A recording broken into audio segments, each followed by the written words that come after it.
કરીશું એક મહત્વપૂર્ણ અને ખૂબ મોટા સમાચાર અત્યારે સામે આવી રહ્યા તેના પર નજર કરી લઈએ તો આ મોટા સમાચાર જે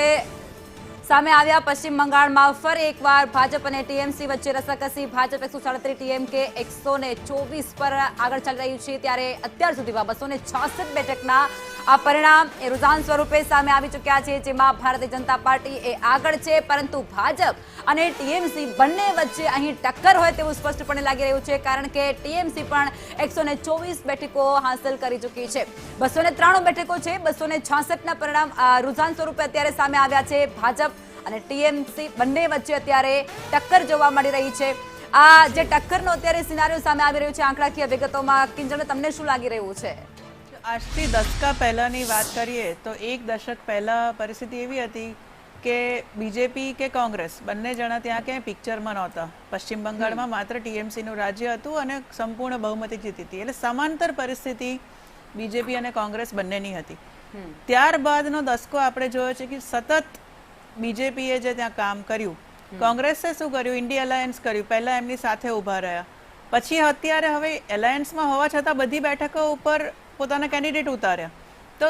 લોકોને પ્રશ્ન થાય કે ભાઈ એલાયન્સ છે તો બી દરેક બેઠક પર માણસો ઉતારે છે એટલે ક્યાંક ને ક્યાંક ત્યાં વોટ બી ડિસ્ટ્રીબ્યુટ થઈ ગયા કોંગ્રેસ અને ટીએમસીની વચ્ચે અને એના કારણે પણ ટીએમસીનો વોટ શેર ઘટ્યો છે અને સાથે બીજેપીએ ત્યાં જઈને લોકોના પ્રશ્નોને વાચા આપી કે જે દમનકારી જે પ્રવૃત્તિઓ સરકાર ત્યાં ચલાવતી હતી એમાંથી છુટકારો કેવી રીતે મળે એનો વિરોધ કરો યોગ્ય જગ્યાએ જ્યાં સાથે જનતાને ઊભા રહેવાનું હોય ત્યાં ઊભા રહ્યા જ્યાં લોકો ડરતા હતા ત્યાં એ લોકોને વાચા આપી એમને સાંત્વના આપી પ્લસ ત્યાંના જે યુવાનો છે એ લોકોએ જોયું કે બીજા રાજ્યોમાં યુવાનોની જે પ્રગતિ થાય છે એમને જે રોજગાર મળે છે એમને જે ફેસિલિટીઝ મળે છે એ આપણા ત્યાં કેમ નથી જ્યારે મમતા બેનર્જી પોતાના ભાષણમાં જ કહે છે કે તમારે કામ કરવા જવાની ક્યાં જરૂર છે હું તમને રાશન પાણી આપું છું તમારી બધી ચિંતા કરું છું તમારે કામ કરવાની કેમ ભાઈ